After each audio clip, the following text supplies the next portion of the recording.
But back in New York, it's not over.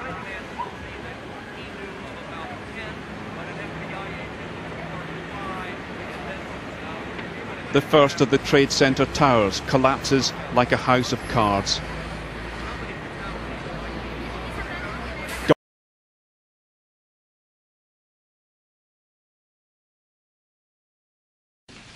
Certain that we stand at a defining hour. Halfway around the world, we are engaged in a great struggle in the skies and on the seas and sands. We know why we're there.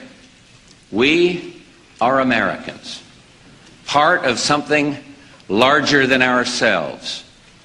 For 2 centuries, we've done the hard work of freedom, and tonight, we lead the world in facing down a threat to decency and humanity.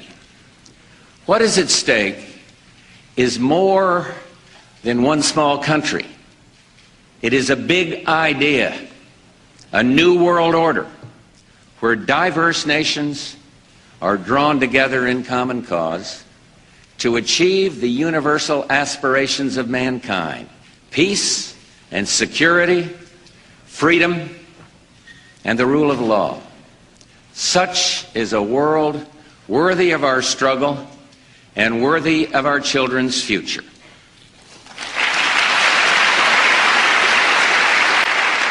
If it is possible, I want to continue to build a lasting basis for U.S.-Soviet cooperation for a more peaceful future for all mankind. The triumph of democratic ideas in Eastern Europe and Latin America, and the continuing struggle for freedom elsewhere, all around the world, all confirm the wisdom of our nation's founders. Tonight, we work to achieve another victory, a victory over tyranny and savage aggression.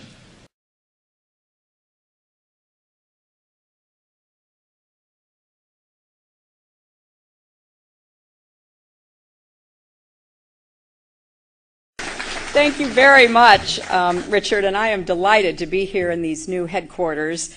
I have been often to, I guess, the mothership in New York City, but it's good to have an outpost of the Council right here down the street from the State Department.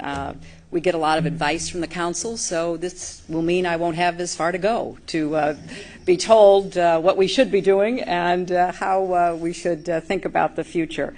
I mean, Richard, talk about this faith foundation. The idea, and correct me if I'm wrong, the paraphrase is basically to bring people of different faiths together to solve global problems like poverty. Given the fact that so many conflicts in this world have been based on religion, how do you feel that religion now can bring people together in this critical time? Well, that's a good point. I mean, it's precisely the reason for having the foundation. I mean, in my view, what happens in the modern world is that everyone's being pushed closer together. That's what globalization's doing. The world becomes a smaller place. Religion, if it becomes a means of pulling people apart and dividing people, can become then a source of conflict.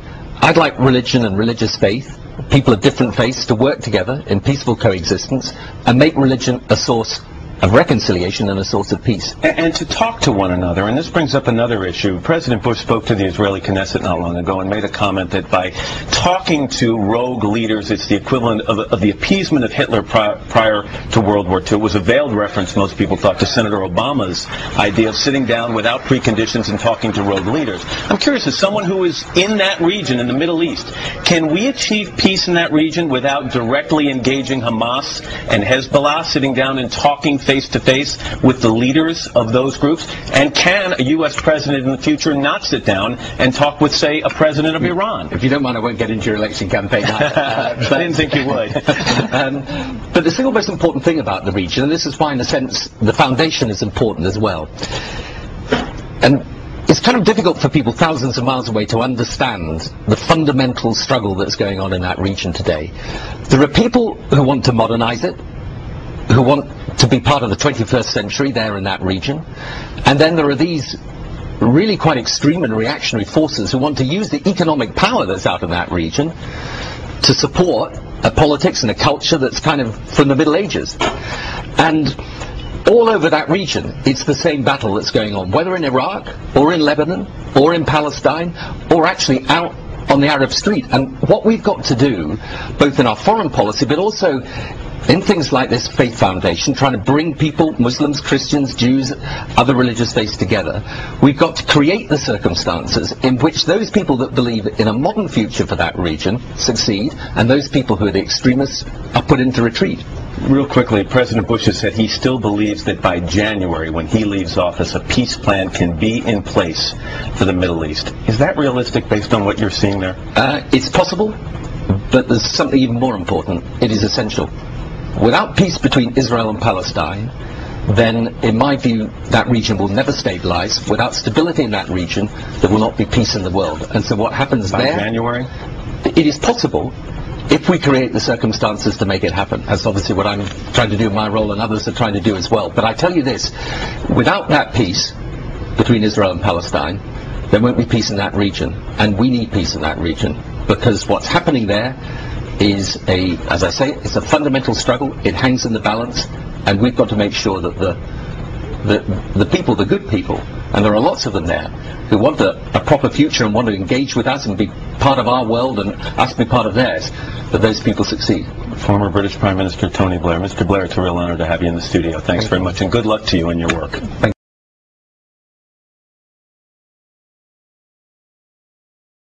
There have been differences between America and Europe.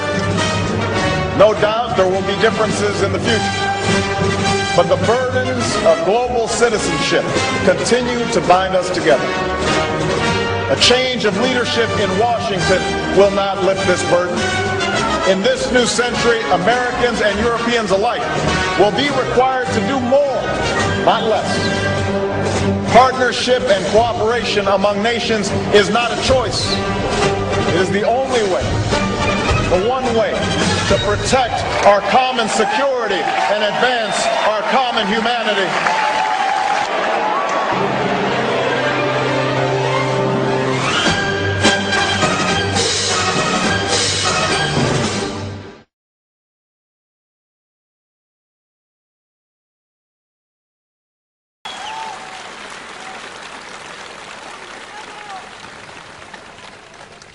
That is why the greatest danger of all is to allow new walls to divide us from one another. The walls between old allies on either side of the Atlantic cannot stand. The walls between the countries with the most and those with the least cannot stand. The walls between races and tribes, natives and immigrants, Christians and Muslims and Jews cannot stand.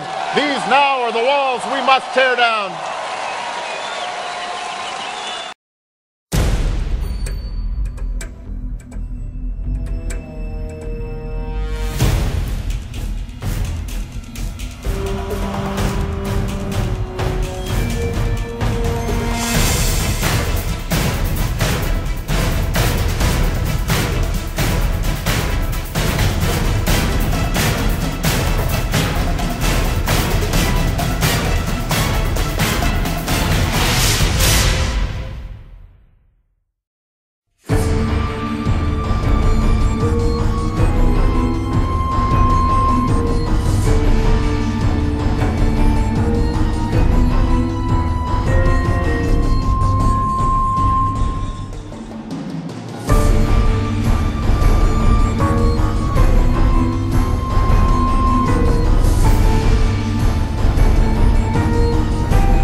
All right, the debate over plans to build a mosque just steps from Ground Zero in New York City is heating up yet again. Now, last week, New Yorkers flocked to a city meeting to voice their opinions on the project. Emotions ran extremely high at the event, and it appears to have grabbed the attention of some of the biggest names in politics. Now, former House Speaker Newt Gingrich is the latest to speak out against the planned mosque.